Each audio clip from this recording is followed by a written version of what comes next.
Rogue now know what to be expecting. They know it's going to be blisteringly fast play coming from Lunatic-hai, and with Rogue defending first, they're going to have to be prepared for it. Although Dorado is a map that I feel good about Rogue on, generally, from what we've seen. Rujehong has to be careful, takes a big ice spike to the face as soon as he walks out of spawn. He's happy with that. Actually, it was a fire strike, but he's more than happy. He's like, hey, damage, 3% man, I get that like 10% charge already off the bat, where Uncle's only at 5. Yeah, just small little percents, but still nonetheless, those are things that teams are going to take advantage of. Does Biotic Grenade count as self-healing for Anna? Because I know they reduced the ult percentage count up on that. Yeah, you can. What do you mean, like you heal yourself? Because now Roadhog gets less ult percent for healing himself. I'm pretty sure it works that way as well. Okay. But also to keep in mind, the Ana tweaks to ult percent were on PTR. They're still not live yet. Aha! Well, there you have it. So we'll see if that's going to be a factor here. Probably not, though.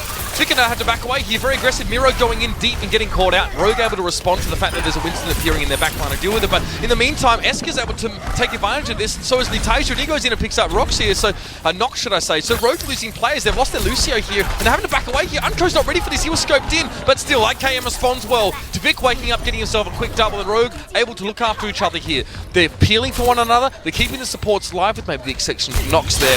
They hold strong. And more importantly, they gave ground to Lunatic-hai. Like, all right, well, we realize you want to be aggressive. You want to use the speed boost out of Toby. We're going to back off, let you come to us, and then once that speed boost is run out, once we pulled you in directions that we want, we're going to attack on you, and we're going to hold you onto this one. 4 big ultimates to use for Rogue. Lunatic-hai still waiting for some to come online. Rujehong still waiting for his nano boost, and Tvik gets the kill onto Lee Taejun with a nice right click. And AKM going to go in there as well. His opponent was frozen up, and Tvik showing us how to do it now. It was actually Esko who was the better main in the last map, to be honest, but Tvik starting very, very well. Well, AKM, this is interesting. Bit of a Mexican standoff between the Reapers here. What a place to do it. AKM going to back away here there and decide, well, actually, my life is more valuable because it's a longer walk back. Yeah, the role, if you guys are just, if you guys are playing competitive Evolve and you're one of those guys, staying alive is the most important thing you can do on defense. And that's exactly why you're going to see him back off. But look at these ultimates for Rogue. They need to start using them soon. They need to somehow bait out some ults out of Lunatic-hai. And Eska's in the right position to actually go in. He's going to get nano boosted. He goes right toward the back. He gets Earthshine and Groundstone Surge together. They can't escape. He's able to somehow get a kill on AKM. I think that was actually his Death Blossom going off, and AKM was a little bit too close. The freezes come in. He's going to be taken down to Vic, and Win's going to chime in and finally hold on to this one. And Unco getting attacked towards the backside is going to stay alive as Vic picks himself up a double. Unco looking after him there as well. Gets a bit of damage across over towards Litasia, and he gets a bit more health, but the Tracer's going to have to back away or die. It's going to be the latter that occurs here. And Rogue, that was a very good Graviton surge to stop Lunatic-hai. They identified that increase in tempo and put the ult in. 2 ults. They used 2 ults to stop a Death Blossom, to stop a Sound Barrier, to stop a Nano Boost, to stop an Earth Shatter. And they have 3 remaining now left to go, and Nox is about to have his Sound Barrier available. That's the ult management you want to see. Not committing too many ultimates and getting the right amount of value every single time you use them. Esker there as well. Same position for him here. Last time he tried to jump forward from this one, he was caught in a Graviton surge. Now, just some poke damage, just to get a bit of information. You can see Tvik off towards the side there, pressured enough to put him in towards the Icicle. And AKM going to keep an eye on things here as well. Miro takes a bit of damage as he jumps forward there as well. Roadhog coming in for Lee Taejun here, so no more Tracer. He's made the switch. We'll see what can happen now. It's going to be a little bit of a push forward here. Nanobi's going to be used. There's going to be a Sound Barrier coming out for Rogue here. They're going to commit a few more of those ults to this fight. That seems to work well. Blizzard comes in. AKM with 3. Into Vic gets 1 off the back. Should be Miro to fall there. 4 kills for AKM over that fight. Rogue have burnt through all their ultimates here, but they stretched them out nicely over 2 consecutive fights, and Wins is not far from his next Graviton surge. Yeah, exactly. That's going to be the big key. They're able to recycle the ultimates, and not to mention in recycling, Reinhardt, 50% on his Earth Shatter when he just used it in that fight. That's insane. That's a lot of damage and really smart play out of this man. But the Nano Boost, he's going to be ready here. Is he trying to push him? He's pushing him out of the distance, out of the point of view, or out of the angle to actually be hit on. That's really clever there as well. Keeping his teammates safe. It was AKM was split, wasn't it? Yeah, it was. He boots him out of line of sight. So good to see that now happen. But Esker's going to go forward. He's got the Nano Boost here as well. Going to be challenged out by AKM. Can he stand up to this man? Probably not, because now it's a Sound Barrier as well for Lunatic-hai. They've got everything they need, but the Graviton Surge comes out. It was a charge forward. It's reinforced to full, and Win's getting focused down by Esker. Now the Biotic Grenade ticking away on that Reaper, but the damage is already done, Jason. Lunatic-hai win that fight pretty comfortably, but they're in overtime. Yeah, Rogue's going to just have to back away, let them take this point. I don't see them contest.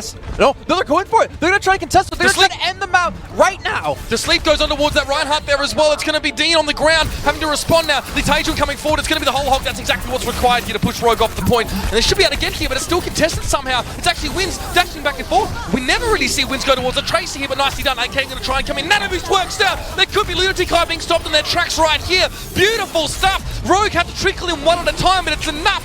Great communication and great combination to stop Lunatic-hai from getting even the first checkpoint. That is how you need to respond to the challenge that was set forth by the Korean team. And we know Rogue, we know how psyched they get once they get pumped up. Reinforced finally has a smile on his face considering how down they looked on themselves after King's Row. We know how loud they can be, and once they get screaming, they're pretty damn unstoppable here. Look at wins at the end. Sigh relief. He's imitating Reinforce there. I know he is. Reinforce is the one. He's the only one on this team that really gets that loud, and all the French guys are a little bit more subdued. Oh, come on. Really? That's a bit harsh there, Wins. Don't say that about your teammates, but yeah, the French guys are usually a little bit more subdued on this roster, but it's Reinforce who ups the ante, and he ups the attitude and the emotion here. All right, Lunatic-hai now realizing this may not be the fairy tale start they were hoping for. Full held on Dorado, and now all Rogue have to do is get that first checkpoint. I don't want to put out the commentator's curse, but what if Lunatic-hai holds even further and keeps the distance under what they were able to get? What if neither team catches the first point and Lunatic-hai still pulls it out into Rogue? Yeah, you held them on the first point. You can be happy about that, but you're not home free yet. You're not into that third map. You have to put up a good offense. Night and day between these two maps Rogue have been. Interesting to see the difference now between Kings Row and Dorado. Could be the map pick. The tactician on your screen there for Rogue, it's Nox. Often the voice in those environments here, giving the calls on that Lucio. So Lunatic-hai, they're going to have to hold pretty darn strong. I wonder if we see Symmetric come out here as well. She used to be a bit of a mainstay. I mean, Envy, a still player. It's Internet Hulk that goes for that pick quite often. And maybe that's going to be enough, but Rogue aren't a team to be fooled by that kind of smoke and mirrors kind of stuff, Jason. I think Symmetric's going to... I don't know, it does have the potential, but I feel like Mei is just too good against it because you can just left-click those turrets down really quickly. You can wall them off to actually prevent them from doing really anything at all. So let's see, what do they got? Tvik again going to be on Hanzo. And it looks like Lunatic-hai going to go with them on the first attack of Kings Row. See AKM already making the teleport up towards the top side here. Tvik on the Hanzo. And on Lunatic-hai as well, it's going to be Eska back on that Mei here. See what he can do to slow things down. AKM's already fallen there. Litasia actually aggressed and pushed forward. So Tvik hoping for at least the trade to pick up the Reaper. He's put to sleep though. Nicely done. That was a bit aggressive there from him, but Rujay Hong is going to punish. Now Eska coming forward here. Lunatic-hai, they realize they've got an opening here. They move forward, they take it, they force Rogue back. Such a one-sided fight there too, but somehow Unco, because of the damage they receive, because they're the ones dying, he's got nano boost advantage. Problem is they don't have it really anywhere else. I'm trying to look across the board here. You see AKM at 21% compared to Lee Taejun at 72%. And of course, Wins only at 35% compared to Mira. So a little bit behind an ult, but that nano boost could actually be enough for them. Remember, all Rogue needs is just one good fight, one fight victory, and they can push all the way through and secure this map and take it to the third. That's right. So patience will pay dividends here, and they want to charge up their ultimate. They probably want to just have 6 to blow through Lunatic-hai if they possibly can. But now Reinforce, great charge. He hits the ground, and then he's already going forward there. Dean's going to fall down. Great way to open up the fight there. Okay, and gets his second though. Of course, that nano boost is going to be helping him a heck of a lot. The Blizzard coming in just to try and get Rogue to chill out, but it looks like they're not really listening to that directive. It's going to be Lee Taejun to go down. He tries to jump across, and Tvik will put an arrow in him. Reinhardt needs to get back here. Reinforce needs to get back here as quick as he possibly can. He has Earthshatter. Wind's getting close. There's no time. Surge, and AKM also has Death Blossom, but are they going to be able to touch this one? They're going to have the Reinhardt. Dean's going to get there the nick of time with the help of the nano boost, but where's the reinforcements? They're going to need help to make something out of this. So there's AKM with the Death Blossom. He's going to pick up quite a few kills, and Rogue, they won't be going quiet into that night. They'll be going to a third map. Much better from the European side here. They pick up their britches and they go in for the assault. Nice engagement there from Reinforce.